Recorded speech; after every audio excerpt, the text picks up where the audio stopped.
Dan pastinya ketika ini kita ingin tahu pula apa perkembangan di lapangan. Apa ceritanya di lapangan? Saya ada dua rakan setugas yang membuat tinjauan pada hari ini di dua lokasi berbeza. Pertama, saya ingin bersama dengan Hasimi Muhammad. Hasimi, di mana berada sekarang? Apa ceritanya? Apa cerita daripada orang ramai, individu-individu yang terkesan akibat kerja-kerja ataupun gangguan secara berjadual, gangguan air berjadual ini, Hasimi?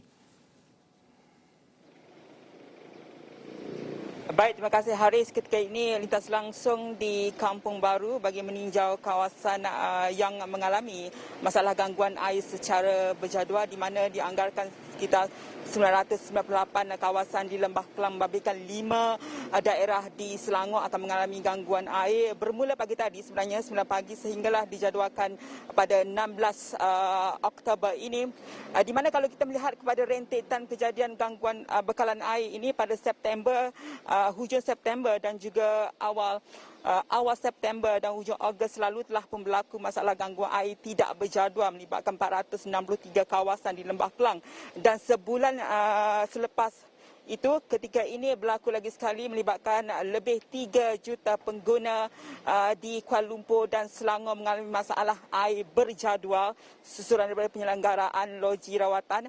Jadi kalau kita melihat kepada perkara itu, ketika ini kita relate sedikit dengan kelonggaran yang diberikan oleh kerajaan sedikit sebanyak, ia memberi kesan yang begitu ketara kepada penduduk sekitar, khususnya ketika tinjauan saya di sekitar Kampung Baru ini, saya melihat kepada beberapa PPR dan juga kawasan-kawasan perumahan. Dimaklumkan ketika kita membuat tinjauan telah pun berlaku masalah tersebut seawal pagi tadi lagi. Bekalan telah pun terputus dan juga di kawasan sepanjang Kampung Baru ini kita sedia maklum bahawa banyak peniaga-peniaga kecil dan juga pengguna-pengguna ataupun pelanggan-pelanggan hadir untuk membeli di kawasan ini, dan kebanyakan beberapa kedai yang saya temui termasuk juga dengan pelanggan yang hadir mengesahkan bahawa kejadian gangguan masalah air berjadual ini telah pun berlaku bukan sahaja pada pagi ini 9 pagi, bahkan ada yang mengatakan telah pun berlaku seawal malam tadi, namun itu dakwaan pelanggan yang kita temui itu. Dan beberapa kedai kita temui, pemilik kedai mengesahkan bahawa ia sedikit sebanyak menjejaskan rutin harian khususnya untuk menjana pendapatan kerana mereka perlu untuk menyimpan ataupun menadah air, dan dianggarkan stok simpanan air hanya akan bertahan untuk hari ini saja. Sekiranya masalah gangguan air itu berlanjutan sehingga ke 3 hari seperti yang dijadualkan, maka kedai-kedai yang kita temui itu kemungkinan akan menutup operasi mereka pada esok, dan ini sedikit sebanyak menjejaskan rutin ataupun mata pencaharian mereka.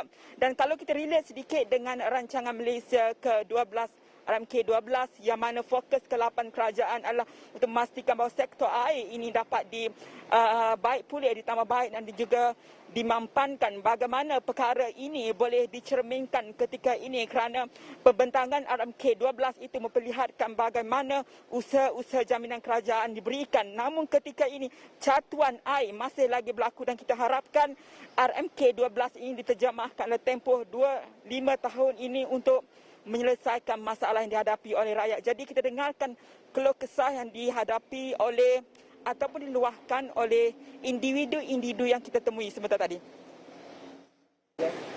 Masalah ni kiranya 3 hari dengar tak ada air. So kita tak tahu macam mana cara nak plan. Kalau 1 hari mungkin okey, tapi naik 3 hari ni harap tak sampai 3 hari lah. Kalau 1 hari kita boleh cover lagi. Kalau 3 hari mungkin esok lusa dah kena tutup kedai lah ni. Jadi kita dah tahu berita kata 13 hari bulan ni air tak ada pukul 9 pagi. Lepas tu jadi malam tu kita dah siap sediakan air lah untuk gunakan hari ni. Jadi kita orang ni kita meniaga nasi campur. Kita jual tengah hari, jadi kita masak tu pukul 5, pukul 6, pukul 7. Jadi kita boleh masak lah sebab air dah tak ada dalam pukul 9 lebih pagi.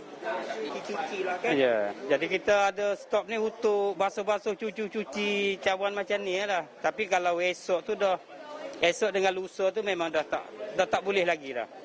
Dah habis stok air dah. Di mana macam Abang cakap, esok dah tak berniaga. Esok dah start niaga dah, cuti dah. Kita dapat Dia kalau ikut ni ke memang rasa macam tu lah. Sebab sebelum ni kita masuk PKP ni kita jual bungkus, jual apa, dia punya kam masuk tu kurang lah. Tapi bila dah dapat buku meja apa, kita jual dah okey. Tapi masalah macam ni pula timbul. Jadi jejah lah, terasa terjejah lah kan. anggaran tu berapa bang kalau terjejas?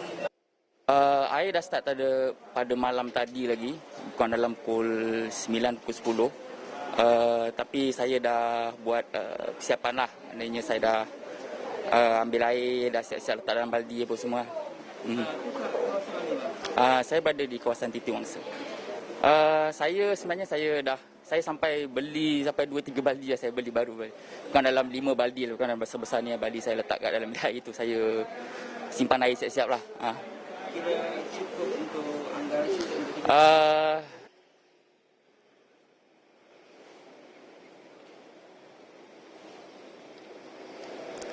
Baik, itu antara luahan yang disuarakan oleh beberapa individu yang kita temui di sekitar Kampung Baru ini, dan pastinya walaupun diakui bahawa persiapan telah pun dilakukan termasuk juga menyimpan stok air apabila peringatan telah pun dikeluarkan oleh Air Selangor. Bagaimanapun perkara ini sedikit sebanyak menimbulkan keluh kesah dan juga kebimbangan kerana 3 hari tempoh air ketiadaan masalah gangguan secara berjadual ini tempoh yang agak lama. Jadi kita mengharapkan perkara-perkara ini, dan selain tumpuan di Kampung Baru ini, pastinya kita akan cuba juga mendapatkan di beberapa lokasi lain, khususnya di sekitar Keramat AU2, AU3 juga kita akan meninjau untuk melihat perkembangan ataupun masalah gangguan air secara berjadual di kawasan tersebut, dan kita akan bawakan perkembangan langsung di Astro Awani dan astroawan.com. Haris. Baik, terima kasih Hasimi Muhammad yang membuat lintas langsung dari Kampung Baru yang meninjau isu bekalan air ataupun gangguan bekalan air berjadual pada ketika ini.